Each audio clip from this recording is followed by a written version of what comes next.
Olá, sejam bem-vindos ao canal Aventure-se. Quem anda pelos sertões nordestinos não faz ideia do que aconteceu aqui há pouco mais de 300 anos atrás. Toda essa região do Nordeste, desde a Bahia até os confins do Maranhão, eram habitadas por indígenas. Vários povos, não era uma única etnia, mas várias etnias habitavam essa região.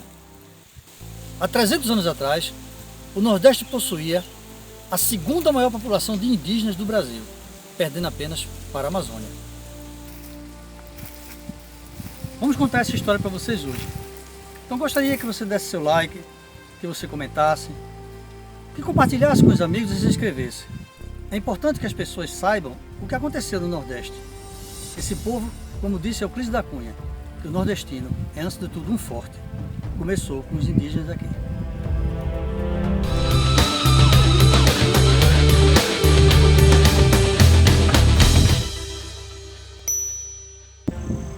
Água, florestas e animais. Era tudo que os indígenas precisavam para viver no Brasil antes da colonização. Apesar do colonizador português já ter conquistado todo o litoral e feito acordos com os indígenas, caetés, tabajaras da região, o sertão era uma conquista difícil. Aqui estavam então todos os indígenas que não eram amigos dos portugueses. Entre 1650 a 1720, uma série de conflitos entre colonizadores portugueses e os indígenas sertanejos foram deflagrados nessa época e ficaram conhecidos esses conflitos como a Guerra dos Bárbaros. 70 anos de luta que ficaram praticamente esquecidos da história. Talvez seja porque os livros de histórias queiram esconder o verdadeiro genocídio e também a valentia do povo indígena resistindo contra a colonização dos portugueses. Os indígenas sertanejos viviam em plena harmonia com a natureza. Possuíam língua e costumes diferentes entre si, mas, em sua grande maioria, eles eram nômades, caçadores e coletores. Tinham uma cultura rica e muito adaptada às vicissitudes dos sertões.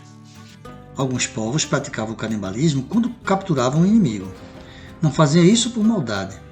Apenas eles acreditavam que, comendo a carne do inimigo, eles absorveriam sua força e destreza. Essa prática, entretanto, foi um dos motivos pelos quais os brancos europeus estigmatizaram todos os indígenas do sertão como bárbaros e assassinos. Mas a realidade era bem diferente. É verdade que eles tinham costumes estranhos para os europeus, mas eles tinham um modo de vida simples e muito eficaz para o ambiente em que eles viviam. Os indígenas do sertão nordestino eram fortes e muito robustos. Tinham como armas o arco e flecha, dardos e clavos de pau. Para o indígena, a terra simbolizava a própria vida, representava a memória dos antepassados. A terra era o referencial de presente, do passado e do futuro. E justamente a terra era o que o colonizador português mais cobiçava. Com a expansão da cana-de-açúcar no litoral nordestino e o crescimento das cidades, os colonos precisavam de novas terras para a criação de gado e abastecer a colônia com carne. A decisão foi avançar para o interior e conseguir novos territórios. Entretanto, como diziam os cronistas da época, havia o Muro do Demônio no caminho: os indígenas do sertão nordestino. Os indígenas do litoral chamavam os indígenas dessa região, do sertão nordestino, de tapuias.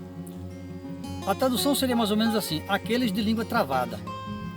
Estudos atuais indicam que esses eram vários povos, várias etnias, e que por mais que eles fossem inimigos entre si, porque havia briga entre eles, com uma guerra contra os colonizadores para defender suas terras, essas tribos formaram um tal grau de união e resistência que dificultou em muito o avanço do colonizador pelos sertões nordestinos. Eram várias batalhas de emboscada, tornando muito difícil o avanço dos colonizadores, dos fazendeiros, para essa região. Eram locais como esse aqui que os indígenas aproveitavam para fazer suas emboscadas. Os bandeirantes, ou os colonos, vinham por essas trilhas procurando onde eles estavam, e eles estavam nas encostas, emboscando para pegar quem passasse por aqui. Eles atacavam dessa forma, de emboscada. Atacavam, se escondiam, mas na frente atacavam de novo. Isso dificultou muito para os colonos e para os bandeirantes conseguir achar eles. Então, durante os primeiros anos desse combate, os índios levaram uma vantagem muito grande. Depois os colonos foram aprendendo e aperfeiçoando as táticas de guerrilha até encontrar as aldeias dele.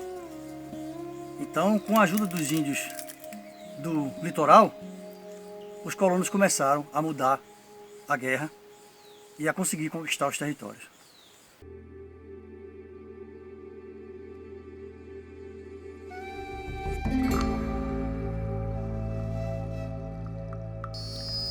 Apesar da resistência dos indígenas sertanejos, com mortes de ambos os lados, para o indígena sertanejo a coisa ficou complicada.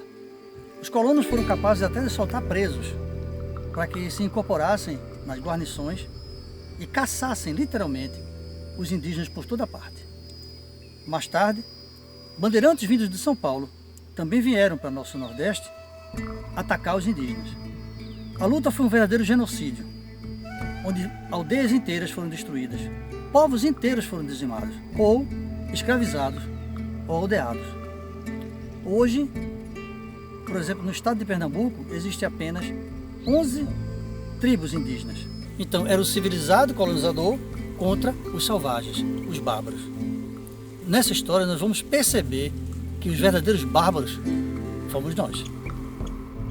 Os paulistas foram protagonistas de várias ações contra os indígenas, a caça dos indígenas, no apresamento dos indígenas e também na destruição de vários quilombos, como o próprio Quilombo dos Palmares.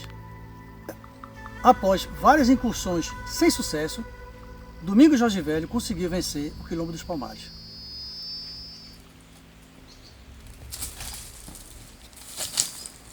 Quem vê a imensidão das terras da Caatinga, quem vê a beleza do Agreste, não faz ideia do quanto de suor e sangue foi derramado para que finalmente os colonos conquistassem toda essa terra.